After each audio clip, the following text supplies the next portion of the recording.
അപ്പോൾ ഇന്ന് നൈറ്റ് നമ്മൾ പഠിക്കാൻ പോകുന്നത് വേറെ ഒന്നുമല്ല, കേരളത്തിലെ നദികൾ എന്ന് പറയുന്നൊരു ഭാഗമാണ്. നമ്മൾ കുറേ അധികം നദികളുണ്ട് നമുക്കറിയാം. മൊത്തം ടോട്ടൽ എത്ര നദികളുണ്ട്? 44 നദികളാണ് കേരളത്തിലുള്ളത്. 44 നദികളിൽ 3 കിഴക്കോട്ടൊഴുകുന്നവയാണ്. അതേതൊക്കെയാണ്? കബനി, ഭവാനി, പാമ്പാർ എന്നീ നദികളാണ് എന്ത് ചെയ്യുന്നത്? കിഴക്കോട്ടൊഴുകുന്നവ. കിഴക്കോട്ടൊഴുകുന്ന നദികൾ എത്ര എണ്ണമാണ്? 3 നമുക്ക് കിഴക്കോട്ടൊഴുകുന്നത്. കബനിയും ഭവാനിയും പാമ്പാറും. അപ്പോൾ കബനി 234 കിലോമീറ്ററും ഭവാനി 215 കിലോമീറ്ററും പാമ്പാർ 31 കിലോമീറ്ററുമാണ് ഉള്ളത്. അപ്പോൾ കബനി എത്ര? 234, ഭവാനി 215 കിലോമീറ്റർ, പാമ്പാർ 31 കിലോമീറ്റർ. അപ്പം 100-ൽ കൂടുതൽ കിലോമീറ്ററുകൾ ഉള്ള നദികൾ ഏതെല്ലാം എന്ന് നമുക്ക് പഠിക്കണം. അതായത് 100 കിലോമീറ്ററിൽ കൂടുതൽ വരുന്ന നദികൾ ഏതെല്ലാം എന്ന് പഠിക്കേണ്ടി വരും. അപ്പം നമ്മൾ അവയെ അത്രയൊന്ന് താരതമ്യം ചെയ്യണം. അപ്പോൾ ഏറ്റവും വലിയ നദി ഏതാണ്? ഏറ്റവും വലിയ നദി, കേരളത്തിലൂടെ ഒഴുകുന്ന ഏറ്റവും വലിയ നദിയാണ് പെരിയാർ. രണ്ടാമത് ഭാരതപ്പുഴ. പിന്നെ ഏതുണ്ട്? കബിനിയുണ്ട്. കബിനിയുടെ കൈവഴികൾ എങ്ങോട്ടേക്ക് കൂടെ കയറി പോകുന്നുണ്ട്?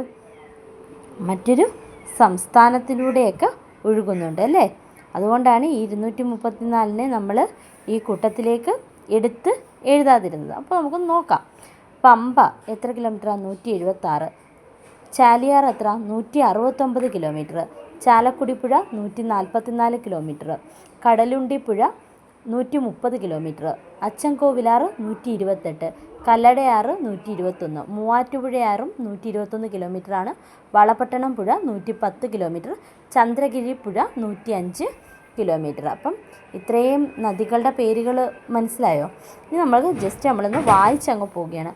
മണിമലയാർ, വാമനപുരം പുഴ, കുപ്പം പുഴ, മീനച്ചിലാർ, കുറ്റ്യാടിപ്പുഴ, കരമനയാർ, ഷിറിയപ്പുഴ, കാര്യക്കോട് പുഴ, ഇത്തിക്കരയാറ്, നെയ്യാർ, മയ്യഴിപ്പുഴ, പയ്യന്നൂർ പുഴ അഥവാ പെരുമ്പറപ്പുഴ എന്നറിയപ്പെടും. ഉപ്പളപ്പുഴ, കരുവന്നൂർ പുഴ, കീച്ചേരി പുഴ, അഞ്ചരക്കണ്ടിപ്പുഴ, തിരൂർ പുഴ, പുഴയ്ക്കൽ, മാമം, തലശ്ശേരി, ചിറ്റാഴിപ്പുഴ, കല്ലായിപ്പുഴ. അതുപോലെ തന്നെ നീലേശ്വരം പുഴ, പള്ളിക്കൽ പുഴ, കോരപ്പുഴ, മേഘ്രാൽ പുഴ, കവ്വായി പുഴ. ഇനി രാമപുരം പുഴ, അരിരൂർ പുഴ, മഞ്ചേശ്വരം പുഴ. അപ്പോൾ ഇവയാണ് ഏറ്റവും ചെറിയ പുഴ ഏതാണ്? മഞ്ചേശ്വരം, അരിരൂരുമാണ്. ബാക്കിയൊക്കെ വലിയ പുഴകളാണ് അല്ലേ? അപ്പോൾ പുഴ അഥവാ നദി എന്ന് പറയുന്നത് എത്ര കിലോമീറ്ററിൽ കൂടുതൽ ദൂരം ജലം വഹിച്ചുകൊണ്ട് ഒഴുകിയാലേ പുഴ എന്നുള്ള ഒരു സ്റ്റാൻഡേർഡ് നമുക്ക് കിട്ടത്തുള്ളൂ. അത് നമ്മൾ പഠിക്കണം. അതിനകത്ത് പിന്നീട് നമ്മൾ മനസ്സിലാക്കേണ്ട 44 പുഴകൾ ഏതൊക്കെയാണ്, 44 പുഴകളും ഒഴുകുന്ന ജില്ലകൾ ഏതാണ്, ഇത് ഉത്ഭവസ്ഥാനം ഏതാണ്, പതനസ്ഥലം ഏതാണെന്നാണ് നമ്മൾ ഇനി പഠിക്കേണ്ടത്. അപ്പം പുഴയുടെ സ്റ്റാൻഡർഡൈസേഷൻ, അതിൻ്റെ ഡെഫിനേഷൻ എന്താണ്, പുഴ ഉത്ഭവിക്കുന്നത് എവിടെ നിന്നാണ്, പതിക്കുന്നത് എങ്ങോട്ടാണ്, ഒഴുകുന്നത് ഏത് ജില്ലയിലൂടെയാണെന്നുള്ളത് നമ്മൾ അടുത്ത ക്ലാസ്സിൽ പഠിക്കും.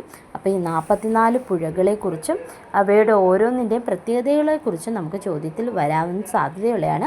അപ്പോൾ ആദ്യം നമ്മൾ ജസ്റ്റ് ഇതൊന്ന് പരിചയപ്പെട്ടിരിക്കുക. ഒന്നുകൂടെ പറയാം. പെരിയാർ, ഭാരതപ്പുഴ, പമ്പ, ചാലക്കുടി, കടലുണ്ടി, അച്ചൻകോവിലാർ, കല്ലടയാർ, മൂവാറ്റുപുഴയാർ, വളപട്ടണം പുഴ, ചന്ദ്രഗിരി പുഴ, മണിമലയാർ, വാമനപുരം, ചാലിയാർ, കുപ്പം, മീനച്ചിലാർ, കുറ്റ്യാടിപ്പുഴ, കരമനയാർ, ഷിറിയപ്പുഴ, കാര്യങ്കോട്, ഇത്തിക്കരയാർ, നെയ്യാർ, മയ്യഴിപ്പുഴ, പയ്യന്നൂർ പുഴ, ഉപ്പള, കരുവന്നൂർ പുഴ, കീച്ചേരിപ്പുഴ, അഞ്ചരക്കണ്ടിപ്പുഴ, തിരൂർ പുഴ, പുഴയ്ക്കൽ പുഴ, മാമം പുഴ, തലശ്ശേരി പുഴ, ചിറ്റായി, കല്ലായി, നീലേശ്വരം പുഴ, പള്ളിക്കൽ പുഴ, കോരപ്പുഴ, മേഘ്രാൽ പുഴ, കവ്വായി, രാമപുരം, അരൂർ, മഞ്ചേശ്വരം, കബനി, ഭവാനി, പാമ്പാർ. അപ്പം ഇത്രയും കൂടെ ചേർന്നതാണ് എന്ത്, നമ്മുടെ കേരളത്തിലുള്ള ആകെയുള്ള 44 നദികൾ. നമ്മൾ കുറേശ്ശെയായിട്ട് ആദ്യം പഠിച്ചു പോകാം. അത് കഴിഞ്ഞ് നമുക്ക് സ്പീഡ് കൂട്ടാം. ഈ 44 പുഴകളും അവയുടെ കിലോമീറ്ററുകളിലും 100-ൽ കൂടുതൽ കിലോമീറ്ററുകളുള്ളവ എത്ര, അല്ലെങ്കിൽ കിഴക്കോട്ടൊഴുകുന്നവ ഏതൊക്കെ എന്നുള്ളത് നമ്മൾ പ്രത്യേകം ഒന്ന് ശ്രദ്ധിച്ച് പഠിക്കുക.